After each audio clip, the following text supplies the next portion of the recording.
All right, good morning to all the tribe out there, all the defenders of the dechuser. Just wanted to bring you guys another weekly episode here where our objective is just to kind of keep talking about the things that are really important to us with the BPH-BPO, benign prostatic obstruction pathway, which is really the preservation of bladder health. And with that, we understand the power of the letter P. That's right.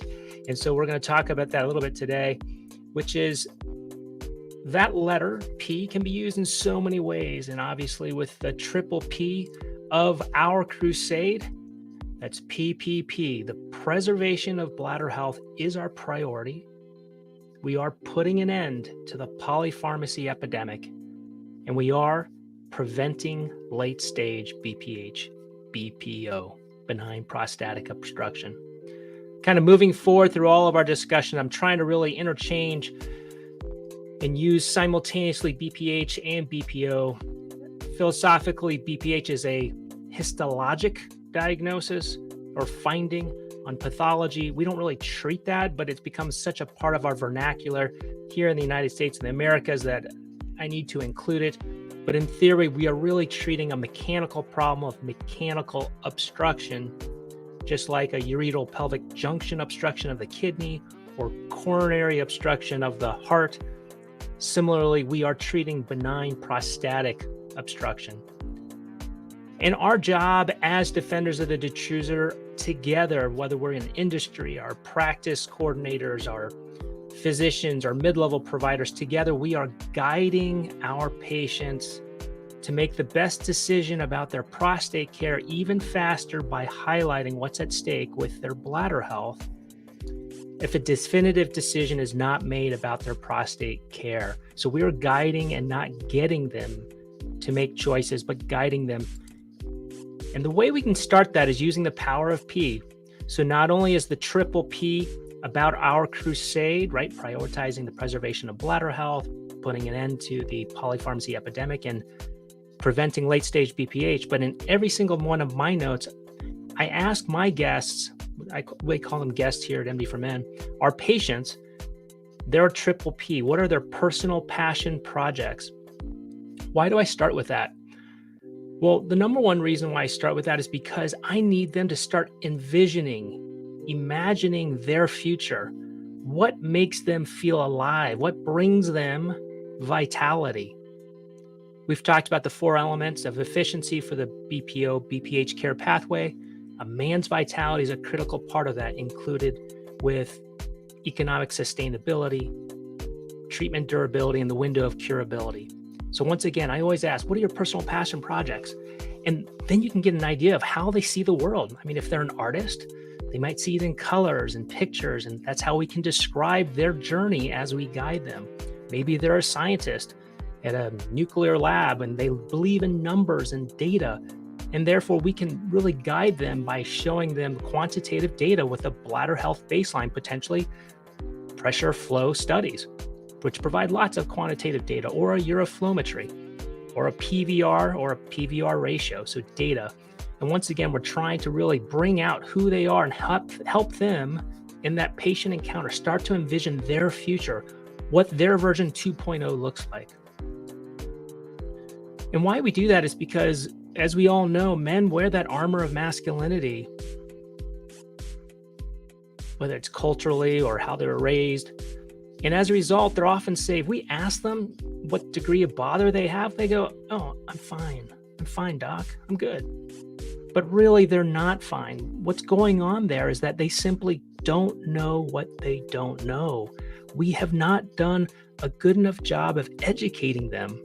That's why all BPH, BPO patients need to have bladder health counseling. We need to explain to them, yeah, hey, the bladder is only one of two organs that cannot be transplanted, the brain and the bladder. It is that amazingly complex that we need to take precious care of it. We also need to explain to them that medications are temporizing measures, not therapeutic measures, because chemicals don't deobstruct. Chemicals are not a mechanical solution for a mechanical problem of benign prostatic obstruction. And so when we recognize that they just don't know what they don't know, we need to reinforce this slide, which I've shown many times by defender Amanda Chung, where she took the time to really begin to look at a histologic level. What happens to the detrusor muscle when we leave it to be victimized by a tightening villainous prostate? And on this slide, you can see the cystoscopic images provided by NeoTract, where their healthy bladder is smooth as a baby's bottom, pink and fresh and young. And as obstruction ensues and the bladder begins to become damaged and dysfunctional, we see those trabeculations, we see those cellules, we see those diverticuli. And on a histologic level, we begin to see the destruction, the increase in the intracellular space, the irregularity of the myocytes. And we begin to see that there's a problem that needs to be taken care of. And we need to treat, de-obstruct the right prostate for the right patient at the right time within the window of curability. So hopefully we can prevent the onset of bladder damage, or before that damage is irreparable.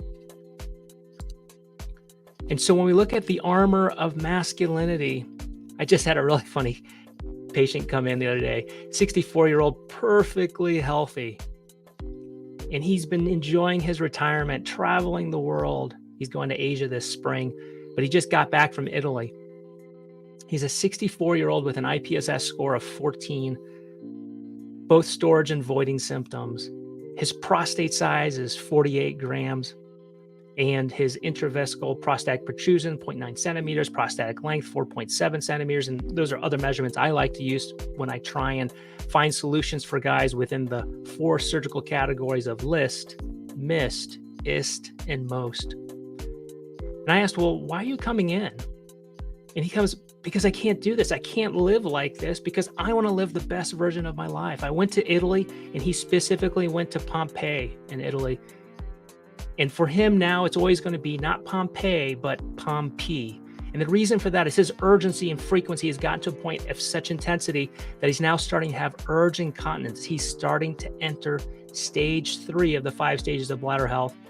And he goes, I can't do this. He actually started leaking on himself because he couldn't find a bathroom anywhere nearby.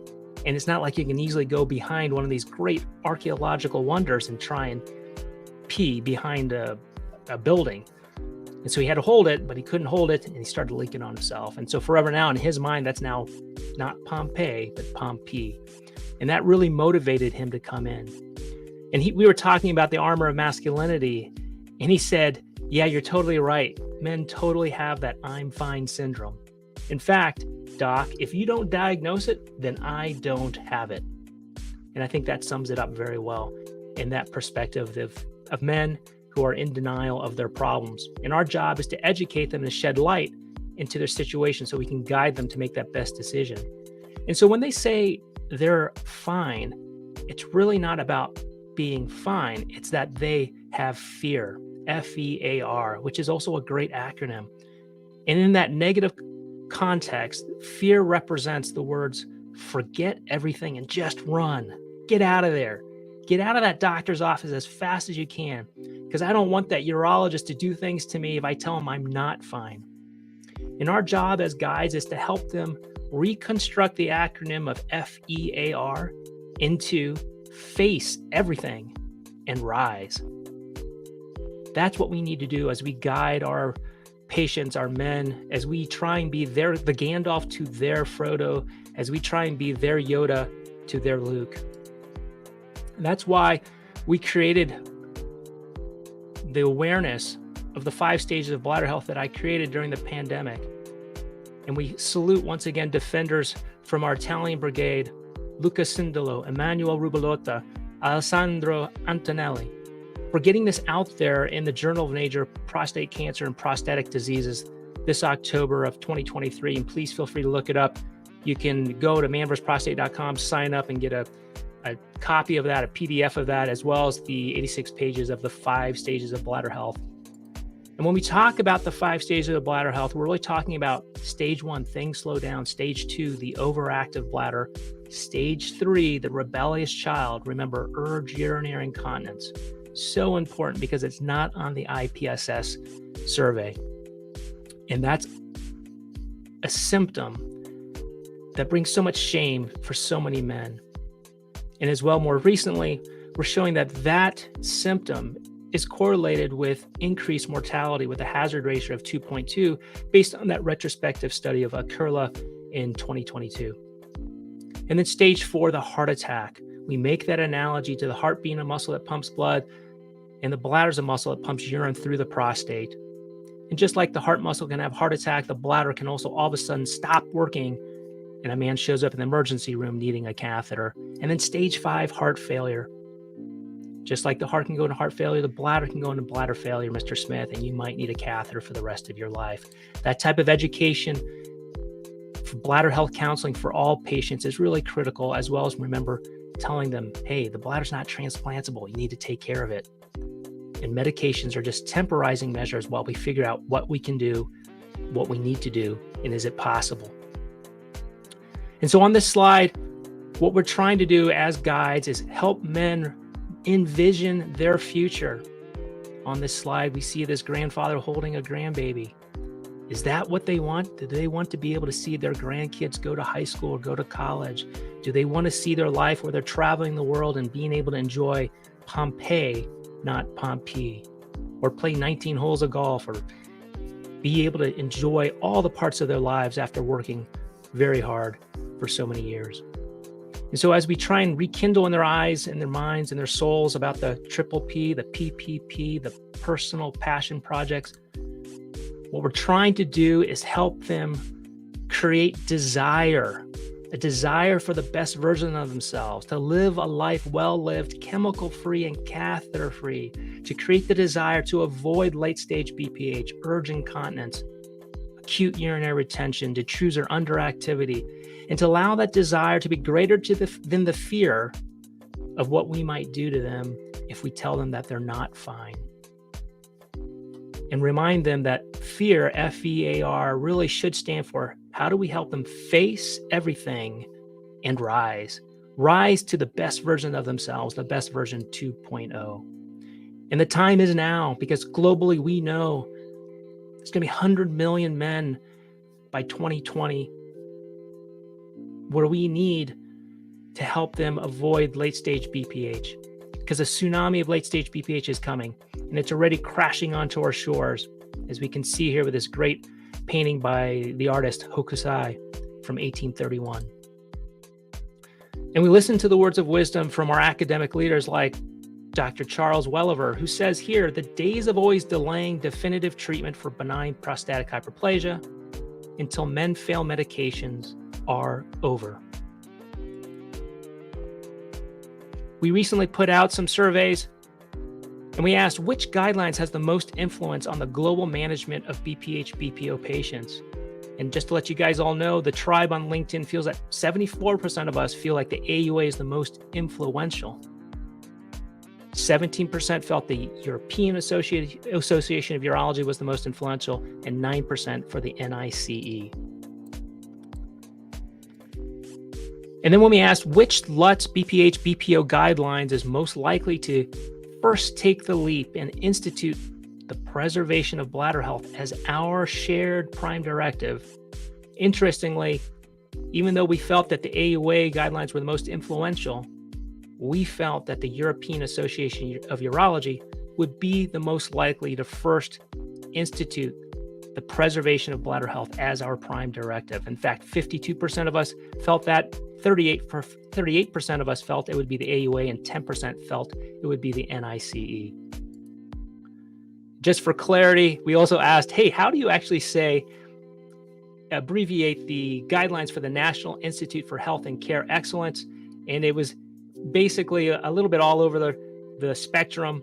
25% felt to spell it out, NICE. 50% felt you should say NICE guidelines, and 25% felt it should be called the NICE guidelines.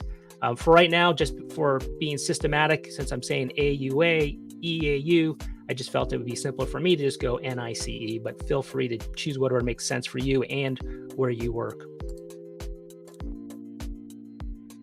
And while we feel like the European Association of Urology is primed to be the first to engage in prioritizing the preservation of bladder health in the guidelines, My personal preference is actually going to be the NICE guidelines. They last updated it in June 3rd, 2015. And in 2019, they came out with a statement saying, hey, we really need to update it.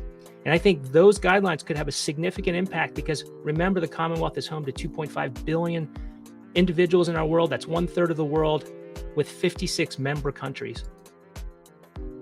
And wrapping up here now, just so you guys know, we're working on the Man vs. Prostate Manifesto, where we are prioritizing bladder health preservation, and we're trying to put that out for guideline reform for benign prostatic obstruction. So we're now working on the preliminary drafts, and we're going to try and get that out to all of you during the winter here and the spring of next year. So hopefully we can get it out, fingers crossed, at the summer solstice of 2024.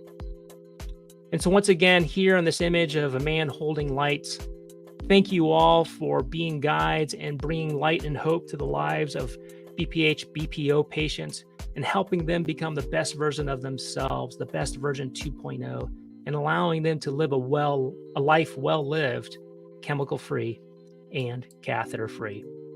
And with that, we just remind ourselves that as defenders of the detruser does come from Latin detrudo.